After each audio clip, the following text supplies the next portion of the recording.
Kan Biar nggak tolong lupa, Pak. ke layar ini Happy pada Susanti, Bapak kepada Pak Dio. Perkenalkan Bu Heti Susanti ini Pak Dio. oh monggo silakan sebelum Pak Dr. Usman silakan. Ikut latihan Yes. pemula di Bapak, cuma udah beberapa kali gabung tapi belum diperkenalkan Pak. Terima kasih. Oh iya, Maaf. monggo silakan Ibu Eti. Dr. Usman mengambil layar ini untuk mengisi tips-tips kesehatan seperti biasa. Dan untuk itu saya mohon maaf, saya mute semuanya dan mohon maaf kepada Dr. Usman untuk di-unmute. Terima kasih. Silakan Dr. Usman.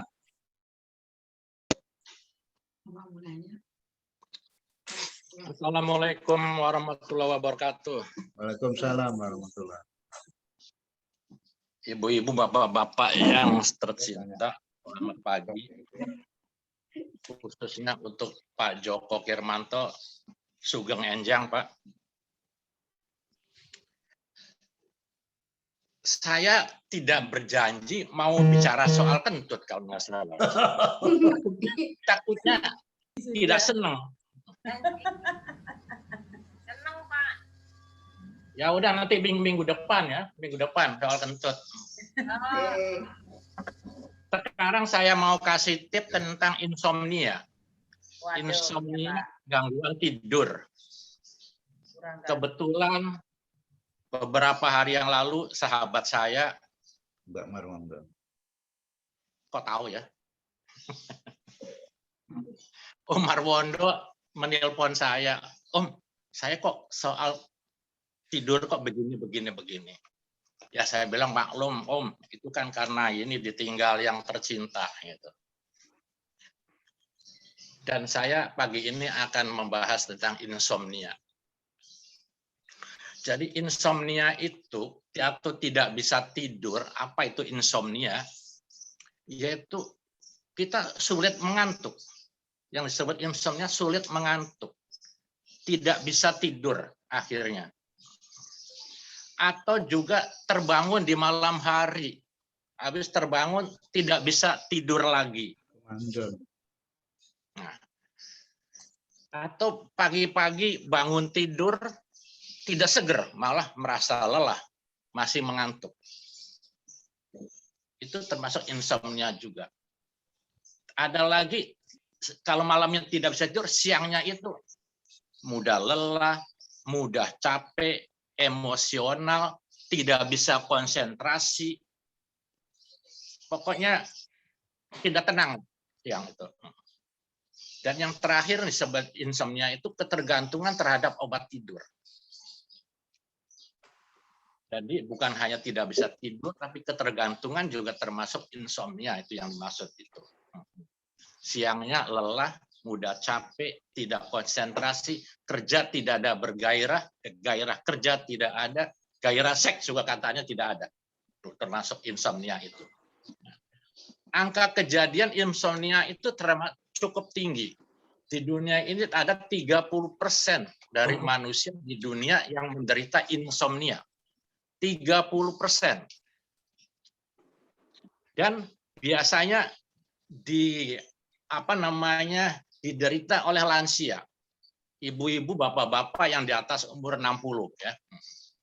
Dan wanita katanya lebih banyak yang menderita insomnia daripada saya salah bil. Ibu-ibu lebih banyak daripada bapak-bapak. Sekali lagi, ibu-ibu lebih banyak insomnia dari bapak-bapak. Dan kalau lansia itu biasanya berhubungan sama hormon. Selain kita mengenal hormon kortisol, hormon endorfin, juga ada hormon melatonin, hormon pengatur tidur. Dan dalam definisi insomnia juga untuk ibu-ibu, kalau tidurnya tuh kurang dari 3,5 jam. Untuk ibu-ibu kurang dari 3,5 jam. Kalau untuk bapak-bapak kurang dari 4,5 jam. Nah, insomnia itu ada dua. Kalau dilihat dari penyebabnya, ada yang insomnia primer dan ada yang sekunder. Kalau yang primer itu kita tidak tahu why gitu. Ujuk-ujuk kok sulit tidur. sulit ngantuk, tidak bisa tidur. Tetapi kalau yang sekunder ada penyebabnya. Jadi yang sekunder itu misalnya ada seorang penderita asma. Kalau malam asmanya kumat, nah nggak bisa tidur. Ada penderita eksim. Kalau malam eksimnya kumat, gatal, tidak bisa tidur. Nah itu namanya insomnia sekunder. Itu ada penyebabnya. Bisa dari asma, bisa dari radang sendi, bisa juga nyeri karena kanker. Pokoknya ada penyakit yang ini. Mengenai penyebab tadi seperti tadi penyebab itu ada hubungannya juga. Jadi apakah itu penyakit asma, yang paling sering asma itu kumat. Yang risiko biasanya pada orang-orang yang kerjanya tidak beraturan, bisa juga karena orang-orang yang lansia itu risiko. Yang penting itu preventif, pencegahannya. Pencegahan itu sebelum tidur, nah ini menghindari kopi, menghindari teh, menghindari alkohol, menjauhi rokok kalau sebelum tidur. Tapi memang ada juga ibu-ibu, bapak-bapak, saya sih kopi nggak apa-apa, habis minum kopi nyenyak. Memang ada yang begitu. Tapi saya sendiri minum teh nggak bisa tidur. Dulu saya bisa menikmati enaknya teh, apalagi teh dari Cirebon, teh bruk, pakai apa? Bunga melati wangi, pakai gula batu. Waduh, enak betul. Sekarang kalau minum teh, mata tuh nggak pernah ngantuk. Kalau minum kopi, wah lebih gawat lagi. Juga menghindari makan malam yang berat. Jadi kalau makan malam itu mau tidur itu jangan kenyang-kenyang. Tidak boleh kenyang-kenyang. Nah, kalau tidur siang juga tidak boleh terlalu lama. Kalau tidur siang cukup 1,5 sampai 1 jam aja. Dan juga mencegah stres. Dan olahraga yang teratur itu memudahkan kita tidur. Kalau kita teratur bioenergy power, kita tidurnya enak. Tapi kalau tidak pernah olahraga, nah susah juga ngantuk itu. Kadang-kadang saya baru mau tidur kalau capek, dok. Nah, ada betulnya juga.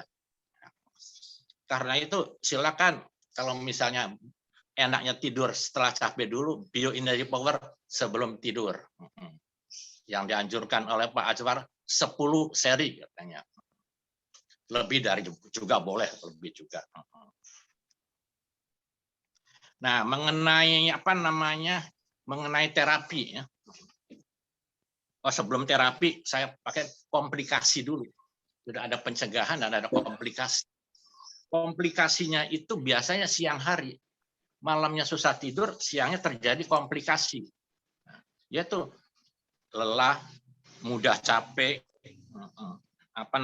gairah kerja menurun, daya ingat menurun, konsentrasi menurun, mudah kecelakaan. Kalau dia sebagai seorang driver, nah itu mudah kecelakaan.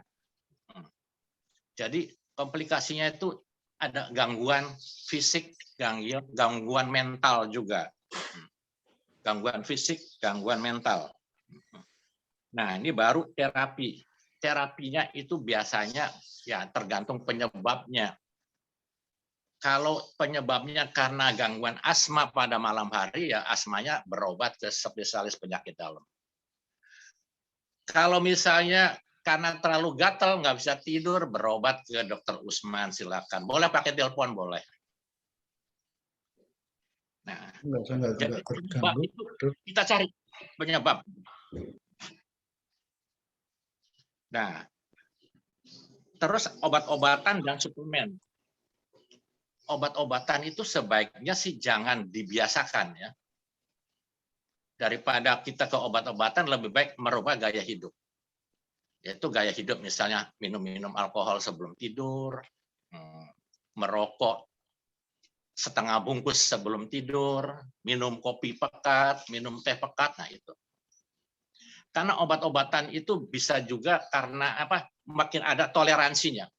Makin lama kita dosisnya makin besar. tadinya misalnya setengah tablet, naik 1 tablet, naik 2 tablet itu. Jadi perhatian untuk dosis dari obat-obatan itu. Jangan sampai kita ketergantungan. Kadang-kadang bisa menyebabkan gejala sakau kalau diputus mendadak. Gejala sakau itu biasanya mual-mual, keringat dingin, dan ada gemeter, ada tremor. Nah, lebih bagus kita merubah gaya hidup daripada obat-obatan dan suplemen. Kalau suplemen itu biasanya kita menggunakan hormon. Seperti tadi saya katakan, ada hormon namanya melatonin, itu hormon pengatur tidur. Jadi kalau ada gangguan tidur, bisa menggunakan suplemen itu. Yang suplemen itu biasanya tidak adiksi. Tapi kalau obat-obat tidur, nah terjadi ketergantungan. Melatonin itu suatu hormon yang dibikin oleh kelenjar pineal yang di daerah kepala itu. Selain pengatur tidur juga melatonin itu bisa mengurangi rasa nyeri. Nyeri pada otot, nyeri pada waktu menstruasi. Bisa juga menurunkan tensi karena bisa menenangkan. Bisa mengobati, mengurangi gangguan dari lambung.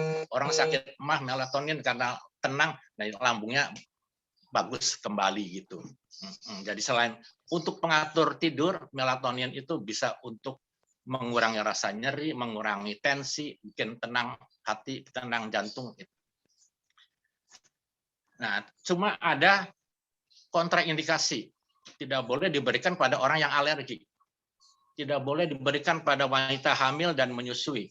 Tidak boleh diberikan pada yang menderita gangguan hati yang berat, gangguan ginjal yang berat, dan autoimun yang sedang flare up. Kalau penyakitnya sudah tenang sih boleh. Dan melatonin itu selain untuk mengatur tidur, juga untuk yang suka bepergian jarak jauh. Misalnya dari Cengkareng ke Amerika lebih dari 20 jam gitu. Terjadi jet lag. Nah, kebiasaan tidur di Jakarta begini, sampai di sana begitu, ya itu sementara bisa pakai melatonin. Atau pada orang-orang yang kerja shift, biasa kerja shift dari jam 8 sampai jam 4 sore. Nah, ini shiftnya malam gitu. Nah, malam kerja, pagi-pagi, siang tidak bisa tidur, itu bisa dibantu dengan melatonin. Yang ada juga gangguan tidur yang disebut delay sleep wake fase syndrome. Sindroma fase tidur dan bangunnya itu terlambat. Orang normal tidur jam 10 sampai jam 12 mulai tidur, bangun jam 4, jam 6. Ini pada orang yang delay sleep wake ini tidurnya jam 4, jam 6 mulai tidur. Bangunnya jam 11 sampai jam 13. Nah, itu bisa diberikan suplemen melatonin. Jadi sebagai kesimpulan ya, melatonin insomnia itu biasanya terjadi pada orang-orang yang lansia dengan penyebab yang tadi saya sebut, juga misalnya karena misalnya ditinggal pacar, ditinggal orang yang dicintai, ada stres sedikit, ya, gangguan. Jangan sampai kita makin tua, karena makin tua itu angka kematian katanya makin tinggi dengan insomnia itu. Sekian, terima kasih. Wassalamualaikum warahmatullahi wabarakatuh. Waalaikumsalam warahmatullahi wabarakatuh. Ya, baik. Topik yang menarik, saya kira. Setiap orang mungkin pernah mengalami dengan berbagai macam sebab, termasuk saya. Ya. Jadi, tapi saya tidak akan cerita dulu. Silakan aja yang lain untuk menyampaikan sesuatu tentang problem tidur. Salah satu contoh yang sering saya ceritakan, Pak Ibu Rasun, terus semula mengidap insomnia. Tapi begitu ikut BIP, ya ternyata terus tidurnya menjadi teratur. Waktu beliau masih tidak bisa tidur itu tensinya gonjang-ganjing, dan begitu selesai mengatasi problem tidurnya, akhirnya beliau tensinya menjadi normal. Ini ditampilkan ini Pak Ibu Rasun ini. Ya, silakan kalau boleh saya mau izin sedikit, Bu Rasun cerita aja singkat, silakan Bu Rasun. Monggo silakan Bu Rasun. Masih di mute Bu Rasun. Suaranya. Tolong di unmute itu, tolong mic-nya dibuka. Panggil cucu. Bu Rasun. Cucu kesini dong cucu. Emang panggil cucu. Sama. Kayak nggak pakai laptop bingung, nggak pakai HP lumayan. Panggil cucu. Bentar, cucu lagi mipis. Aja. Ya Ya Allah. berapa nih Bu Rasunnya? Silakan Bu Rasun. Udah bisa. Nah, udah. Ya. Assalamualaikum warahmatullahi wabarakatuh. Waalaikumsalam warahmatullahi wabarakatuh. Saya lama memang beberapa tahun tuh nggak bisa tidur, mungkin juga ya tadi dari Pak Usman memang betul karena saya tuh ditinggal suami. Dulu mungkin saya tuh sering jaga karena dia kan hepatitis ya. Jadi saya jaga gitu, jadi jaga jarang tidur kalau malam takut ada apa gitu. Akhirnya keterusan Pak. Tapi alhamdulillah saya begitu ada BEP di Pondok Kelapa, Papa Dio, Papa Yuliam, ya Bu Dewi, terus saya langsung ikut. Baru sebulan, ya 2 bulan, 3 bulan, normal alhamdulillah. Darah tinggi saya juga biasanya ya tinggi, terus normal lagi. Tapi saya sekarang masih minum obat sih, darah tinggi amlodipin karena katanya jangan sampai berhenti gitu. Lepas. Jadi terkontrol. Alhamdulillah. Cuman saya asam urat ini, sambil dikit ya. Asam urat. Jadi jempol kaki itu nggak enak gitu Pak. Memang berapa asam uratnya itu? 6,5. Oh, 6,5 masih belum tinggi itu ya. Oh, belum ya. Pernah 7, terus bulan kemarin tuh turun 6,5. Ya mudah-mudahan nanti turun. Karena sekarang makanannya saya sayur sama buah yang banyak. Karena memang sekarang keadaannya pandemi, jadi anak-anak suruh sayur sama buah terus. Alhamdulillah sekarang normal mungkin.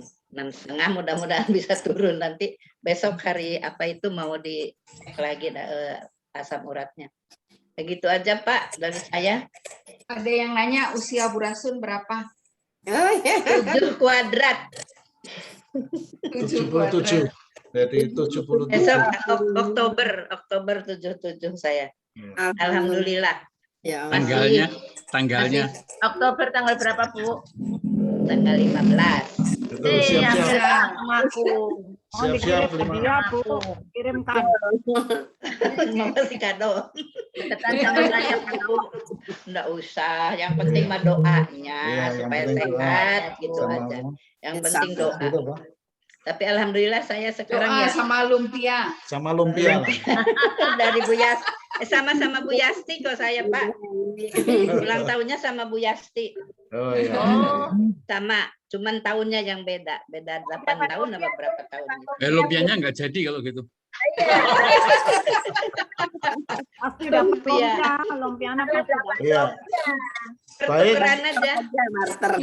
Terima kasih Bu Tukeran Rasun. aja. Ya, ini juga merupakan semacam testimoni untuk kesekian kalinya. Iya, sering saya. Betul. Baik. Dulu testimoni sama Papa Dio terus-terusan. Jadi Ya, Dia. silakan yang lain. Ya, silakan, terima kasih. Saya tanya dulu Pak Padio, monggo silakan. Dr. Usman. Ya. Saya dulu sebelum BEP ini tidurnya jam 12, jam 1 malam. Tapi sejak BEP ini jam 8 itu udah lewat saya Pak. Mantap. Jadi saya hitung tidur malam itu kalau bangunnya paling lambat 4:30 itu 8,5 jam. Apakah itu kelebihan tidur atau bagaimana Dok? Terima kasih. Tolong diulangi. diulang Pak ya. Dulu Ya. waktu sebelum BEP, saya tidurnya sering jam 12 malam, jam 1 malam. Apalagi kalau Kenapa tuh tidurnya begitu? Baru ngantuk gitu. apalagi kalau ada nonton ILC itu sampai jam 1 malam. Oh, nonton.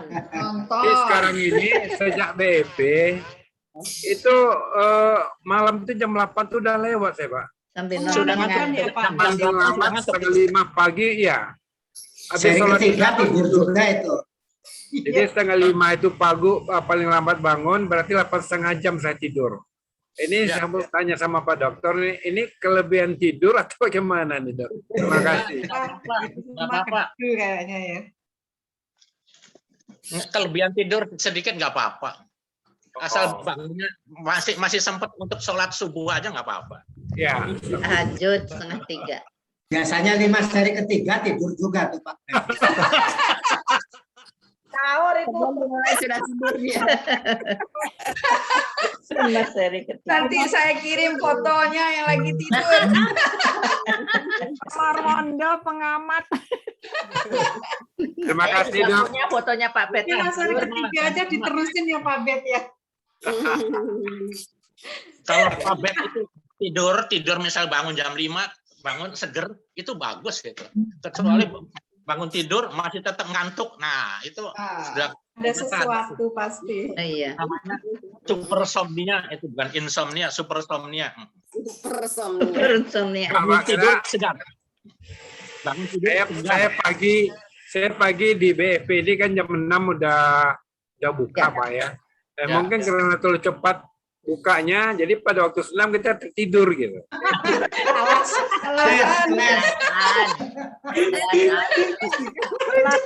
Ada lagi. Buka lapak gitu maksudnya. Dok, Iya. saya tanya dok. Baik, silakan yang lain. Dok, Monggo, silakan. saya Pak Padio. Ya, monggo Bu. Saya mau tahu apakah super apa gimana ya dok.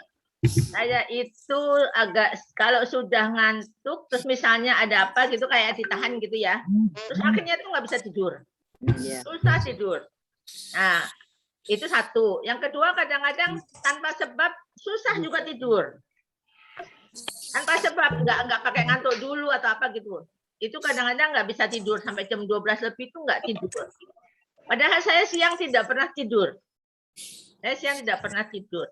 Nanti kalau misalnya hari Minggu gitu kan suka-suka anak-anak bangun siang ya dok.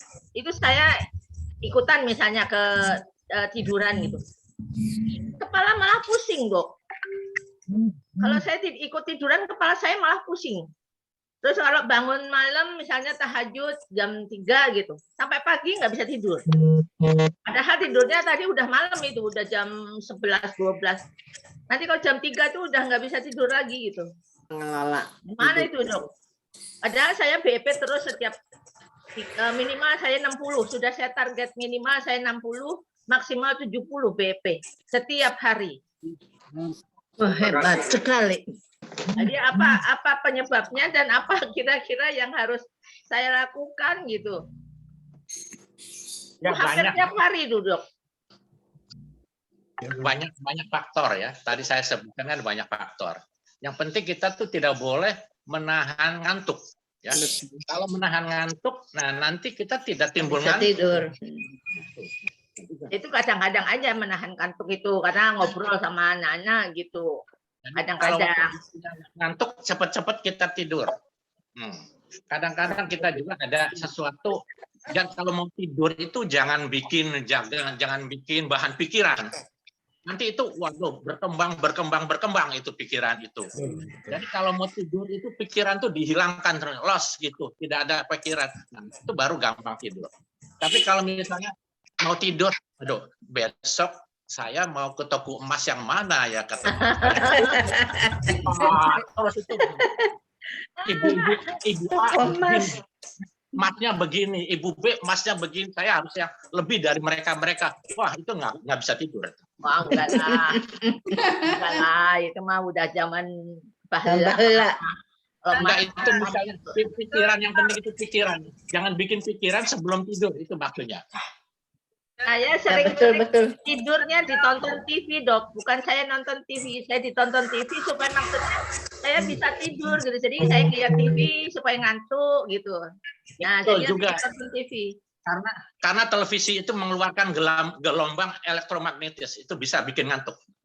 Ya, saya seringnya ditonton TV. Ditonton TV. Iya. Jadi banyak penyebab orang tidak bisa tidur. Terus apa yang harus saya lakukan itu, Dok? Ya pokoknya seperti tadi, kalau misalnya suka minum teh, minum apa itu, minum mocha, kopi itu tidak boleh menjelang tidur. Makan tidak boleh kenyang-kenyang.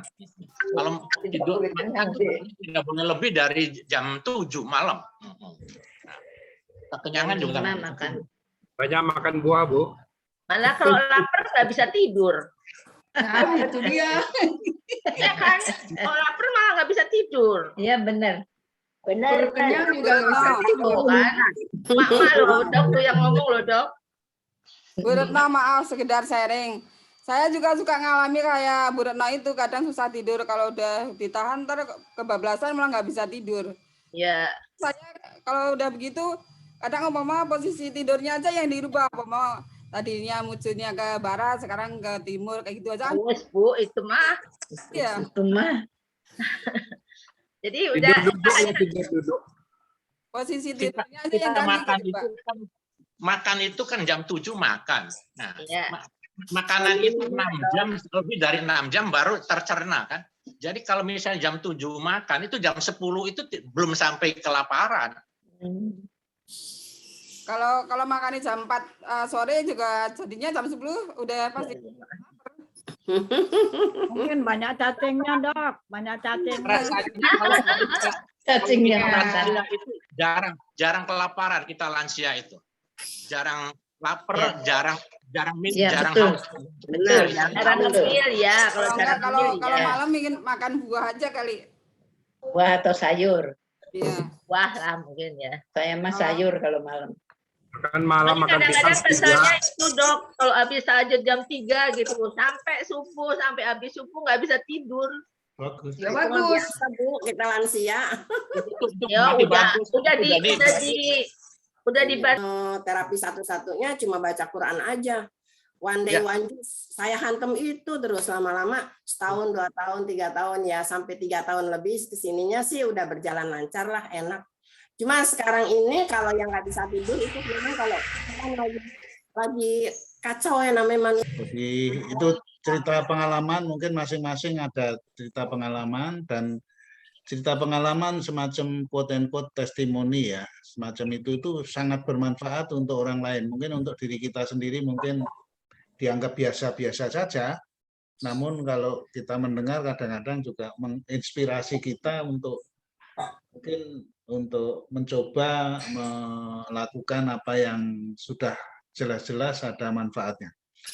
Jadi oleh karena itu silakan yang lain mungkin kalau ada pengalaman-pengalaman seperti itu ya mungkin bisa di-share ke sini. Itu Ibu yang kadang-kadang kita tidak tahu asam urat itu yang tinggi itu yang mana gitu ya. Taunya misalnya bayam asam urat, daun singkong asam urat gitu ya. Kalau saya perhatikan setiap sayur yang hijau-hijau tuh ada asam uratnya ya. Cuma ada asam urat yang rendah, yang sedang, yang tinggi begitu ya. Tapi yang tinggi itu biasanya yang ada fermentasi. Misalnya tape, nah itu fermentasi. Itu asam uratnya tinggi. Ya, Terus apa namanya yang ada di kaleng-kaleng juga seperti sarden, makarel itu tinggi itu. Iya. Termasuk tempe loh, tempe itu tinggi juga tuh. Tinggi ya, tapi kan Ya, masing-masing itu kan tempe kan makanan yang bagus, proteinnya bagus, nabati gitu ya. Di luar negeri sangat terkenal itu. Saya gara-gara banyak makan tempe, sisa dari cucu saya itu asam urat sampai 12 lebih. Kalau sayur itu termasuk ringan, termasuk sedikit. Gitu. Kalau melinjo boleh lah, itu kikil kaki itu. Yang paling banyak menurut saya tape sama itu. jeroan, Dok. jeroan itu makanan dalam kaleng juga. Kalau untuk laki-laki paling tinggi 7,2 kalau nggak salah. Nggak boleh lebih dari 7,2 asam urat. Untuk perempuan tidak boleh lebih dari 6,5.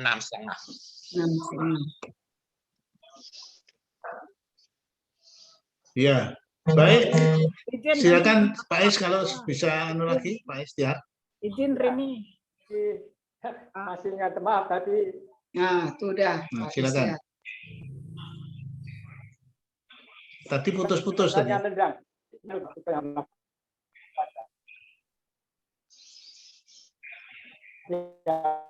Terkait tentang cat atau catnip, ya. Tadi tidur kucing. Dari filosofinya awalnya itu dari kucing itu kalau tidur kan sering tidur kucing itu kan, tapi tidur sebentar aja. Tidur bangun ya bisa langsung loncat kemana. Ya, artinya apa? Dia dari energi yang ada pada itu sebentar itu luar biasa untuk bisa lincah lagi gitu ya. Nah, ini diadopsi oleh kebiasaan yang pernah kita baca yang antara lain Kennedy, Roosevelt, bahkan digabungkan angkatan. Jadi saat kerja mungkin ya pas dimakan atau merasakan luangkan waktu antara 5-10 menit ya paling lama. Kalau 15 menit sudah kelamaan tuh ya. Tidur jadi selonjorkan kaki gitu, langsung lelap gitu. Nah, bangun udah fresh lagi. Walaupun cuma 5 menit, walaupun cuma 10 menit tidur itu ya. Nah, seperti inilah mungkin kita kalau bisa melakukan ya juga sangat bagus ya. Tapi ini kan tergantung kebiasaan ya. Dalam kerja kita misalnya rasa capek, rasa perlu refreshing lagi, ya kita teknik tidur kucing. Nah ini ya pernah saja ya. Itu mungkin nggak tahu kalau di literatur kedokteran ada nggak itu. Saya nggak tahu itu. Kita cek ke dokter Usman ini. Bagaimana dok itu dok? Saya sendiri belum pernah membaca ya soal dari kucing itu. Tapi memang dianjurkan kita itu tidur siang itu perlu ya, walaupun sebentar. Tuh. Jadi tidak boleh, tidak perlu berlama-lama ke tidur siang tuh. Perlu apa namanya istilah 5 menit juga kalau misalnya betul-betul tidurnya itu pulas itu sudah seger lagi. Ya saya paling itu dok, 5 menit pas lagi menjelang BEP atau pas pada saat BEP kita ya 5 seri lah gitu, 5 seri ser gitu udah. Itu aja, nggak pernah tidur lama.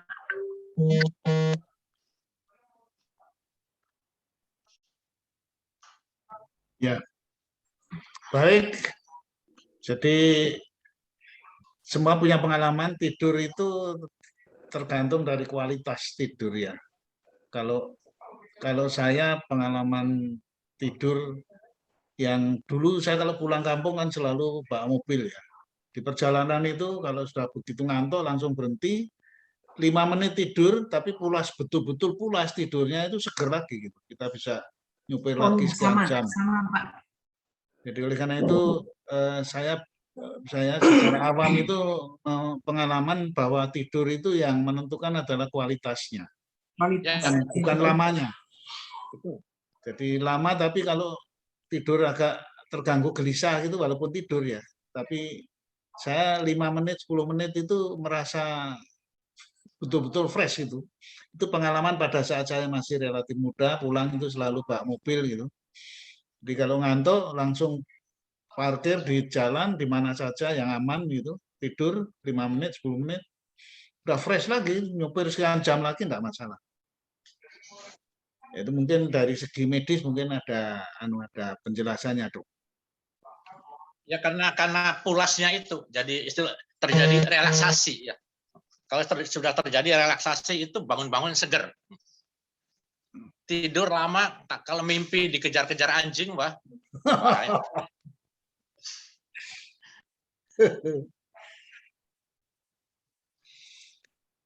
Baik, ada yang lain mungkin?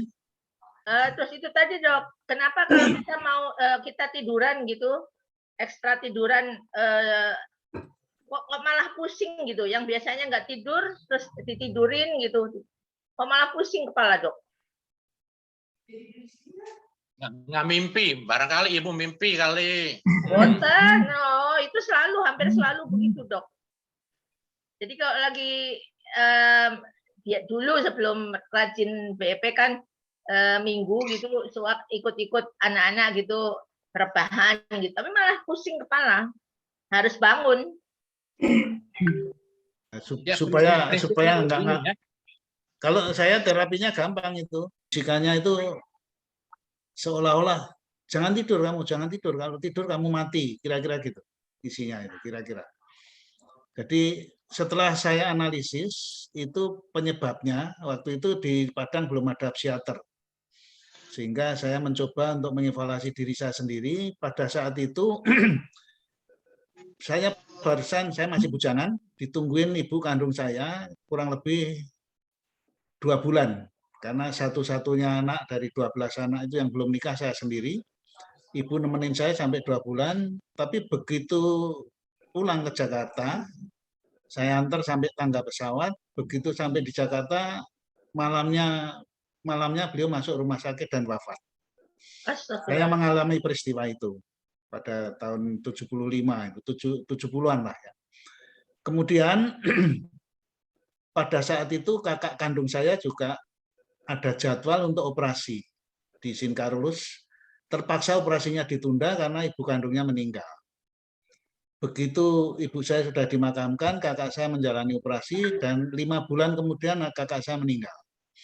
Jadi setelah saya evaluasi diri saya sendiri, mungkin penyebabnya itu. Sehingga saya kalau mau tidur, menjelang tidur itu ada bisikan, kamu kalau tidur mati gitu kira-kira. Nah waktu itu karena saya masih bujangan, ya saya melakukan usaha-usaha untuk ya sudah daripada tidak bisa tidur ya kita melakukan kegiatan-kegiatan yang membuat saya tidak tidur. Daripada nggak bisa tidur juga ya lebih baik nggak tidur beneran. Tapi saya tertarik dengan ceritanya Bu Sri Surtikanti tadi. Ternyata terapi yang saya lakukan itu tidak efektif karena pada saat saya melakukan kegiatan terus kemudian duduk-duduk sampai duduk-duduk lama-lama tidur sendiri gitu ya. Tapi ternyata itu tidak menyehatkan saya secara utuh dan akhirnya saya lari ke masalah agama. Jadi akhirnya saya bersama teman-teman mengadakan pengajian, mengundang ustadz dan sebagainya. Ternyata terapi itu yang ternyata mujarab akhirnya bisa menyembuhkan saya. Setelah saya kurang lebih 1 tahun mengalami itu. Dan ini juga sudah saya ceritakan kepada Pak Marwondo sebagai masukan saja, bahwa pengalaman yang saya alami itu ternyata kalau larinya langsung kepada Sang Pencipta, ya secara totalitas itu ternyata merupakan satu terapi yang mujarab untuk saya termasuk saya gitu. Mungkin yang lain juga mengalami seperti itu. Ini sekadar sharing aja bahwa makanya saya terus dari pengalaman tadi saya menyimpulkan bahwa pengobatan itu memang 3. Pengobatan spiritual ya sejenis tadi itu, pengobatan medis dan mungkin yang tambahan itu saya juga mengatakan BEP. Karena Bu Sri Surtikanti mengatakan kalau BEP itu ternyata menurut Hari Angga yang pernah saya dengar, memang dengan BEP itu keseluruhan metabolisme tubuh kita itu akan menjadi teratur dan seimbang. Sehingga seluruh zat-zat termasuk hormon di dalam tubuh kita itu akan mencapai titik keseimbangan apabila kita melakukan BEP itu secara rutin, kontinu, dan konsisten. Dan itu saya dengar kesaksian antara lain dari Bu Sri Surtikanti dan kemudian dari Bu Rasun dan teman-teman yang lain. Jadi itu sharing dari saya, terima kasih. Pencegahannya Pak Dr. Usman, itu yang sebaiknya kita mengendalikan makanan yang tadi banyak mengandung asam urat atau kan ada tuh minum ada obatnya asam urat. Itu lebih baik yang mana ya untuk pencegahannya supaya asam urat bisa purinol stabil, tidak terlalu tinggi. Antara pengendalian makanan bagus kan dari pengobatan. Jadi kalau asam untuk uratnya sudah terlalu tinggi, Dok, misalnya 9 atau berapa gitu. Ini ada pertanyaan saya dari pengunjung Posyandu lansia. Terima kasih. Ya. Jadi dalam ilmu kedokteran, misalnya kita darah tinggi, kita kencing manis, ya, itu sudah ekstrim itu ya. Pengobatan pertama itu ngatur diet. Kalau dengan diet itu tidak tertanggulangi, baru pakai obat. Itu. Jadi bukan pakai obat dulu. Kita diet makanannya dulu ya. Kita kendalikan makanannya dulu. Betul. Obat itu nomor 2. Jadi kalau kita darah tinggi, kalau hampir banyak orang-orang darah tinggi itu dietnya dulu. Hobinya makan apa? Misal ikan asin dijauhi, telur asin dijauhi. Nah itu setelah diet masih tetap agak tinggi, pasti turun tapi masih tinggi, baru ditambah dengan tablet. Obat. Asam urat juga sama. Jadi makanan-makanan kan sering barangkali makan tape atau makan itu sarden, makan jeruan. Nah, itu harus dikurangi. Nah, sampai normal. Kalau tidak bisa sampai normal, baru ditambah dengan obat. Jadi pengendalian makanan dulu ya. Pengendalian makanan nomor 1. Diperiksa lagi, mungkin kalau sudah bisa ya tanpa obat ya dok. Ya. Terima kasih. Baik, terima kasih ya. Saya mencoba untuk mengomentari sedikit. Saya kira apa yang disampaikan Dr. Rusman tadi betul sekali, karena di lapangan itu kita sering ketemu orang-orang ya pilihan. Kalau ada penyakit-penyakit yang bersifat seperti itu ya, ketidakseimbangan zat-zat dalam tubuh itu, kadang-kadang orang cenderung milih obat supaya dia bisa makan bebas, sebebas-bebasnya.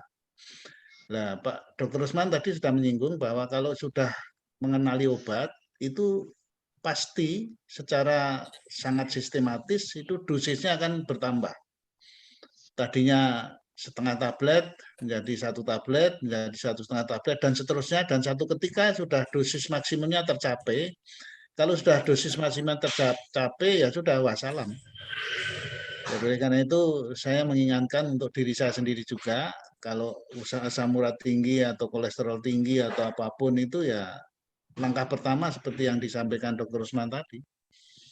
Maunya kita itu sehat, tapi sehat dengan obat gitu ya. Padahal kalau BEP itu sehat tanpa obat. Itu tanpa obat itu ya 3 itu ada positive thinking, yang kedua pola makan yang benar. Pola makan yang benar itu seperti yang disampaikan Dr. Rusman tadi. Jadi kalau asam uratnya tinggi ya pola makan yang benar adalah menghindari makanan-makanan yang purinnya tinggi kan gitu. Gampangannya kan gitu. Kalau kolesterol tinggi ya sumber yang menghasilkan kolesterol tinggi itu ya kita kurangi dan bahkan kita hentikan gitu. Baru kita bicara obat itu belakangan lah. Dengan olahraga. Jadi makanan, olahraga, dan obat. Kita sebaiknya memilih olahraga dan makanan. Atau kalau dalam hal kita ini kita memilih BEP, yaitu dengan cara ya positive thinking, dan pola makannya benar, dan kemudian pola olah nafas dan olah geraknya tepat, ya olahraganya. Ya, tanpa obat. Dari itu aja, tanpa obat. Sesuai dengan lagu Marsnya ya Pak Fadil. Iya, betul. Tanpa obat. Tanpa alat dan tanpa obat. Ya, tanpa alat, tanpa obat. Siap. Terima kasih. Baik. Oke, sama-sama. Dr. Rusman, terima kasih. Sami-sami. Minggu itu sesuatu acara yang ditunggu-tunggu.